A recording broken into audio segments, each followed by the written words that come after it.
Okay, on today's video we're having a look at a CR4P controller that has been upgraded, refurbished and reconfigured to work with a DAIWA DR-7600 which is coming up soon. Okay, on this one is the preset version, so I'll just remove the top casing, get down the road.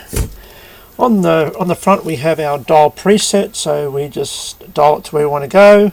We then flick the button across to the preset and it will go to that point and stop. The preset on these I've got to be fairly accurate, so that's a pretty good feature. And then you'll flick across the other side for the manual operation, which is controlled by the paddle switch down the bottom. So basically when we're in this mode, another reason why I like these controllers, they have a two-stage direction switch. So you can push it down just for a momentary and it just releases very easily, left and right. Very light switch. But you can also push it down and it will lock. So you'll have hands-free operation, and to deactivate, just push it the other way. Lock, push the other way. So another thing you might notice in the front of this, I'll just lift it up.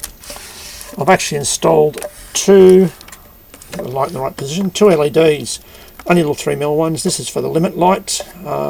One there, and you probably can't see me, it's at the bottom here. One here. Up just in there, there's an LED in there. Both these LEDs come up at the same time when the limit is activated. Limit switch, I should say, activated within the rotator. I'll explain more about that into the rotator. So the display has had LED illumination put in it from the back, and the needle has a little baby 3mm LED in here, which shines up inside and comes out just in the top of this. If you finger over the road, would be a good idea. Right there, there's a little clear section. The blue light indicates at the end of the needle. Okay, right. So come around here. Inside, this one is pretty good. You can see the big, massive world transformer. And you can see the preset board here, and then below that we'll see the display board. We have on the inside, you can see this is the input AC voltage selection configuration, and we have I have reconfigured the back with the new terminal block. Instead of a 9-way, this is an 8-way. Explain more about when we go around the back. So I'll swing him around a bit more. You can see the actual big transformer on the side. Well, it says 100 volts, 115 and 230, if you can read it there. Try and focus on that. There we go. We come around, and you might notice changing the belts in these is so easy. If you have a breaker belt, not that they have a break, you just pop it off and pop it in, not like other controllers, belt driven.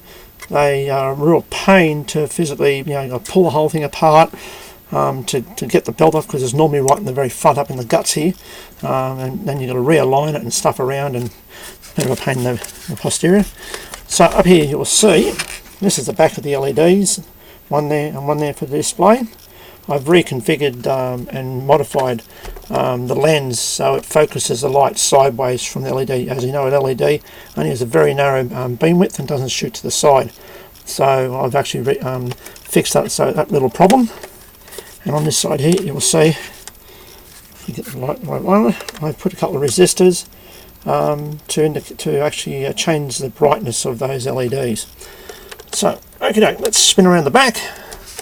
The back panel was totally removed, cleaned and painted, and I've put on the new, I might take this up here, it's glaring out of it, that's better. Okay, it's painted in gloss, so it's probably a bit glossy for this application. So the whole back panel has been renumbered. I've installed an earth bolt, an IEC socket with a fused IEC socket. Everything has been relabeled. This is the actual new terminal block. I'll try and shove it up from the side. Get the right angle.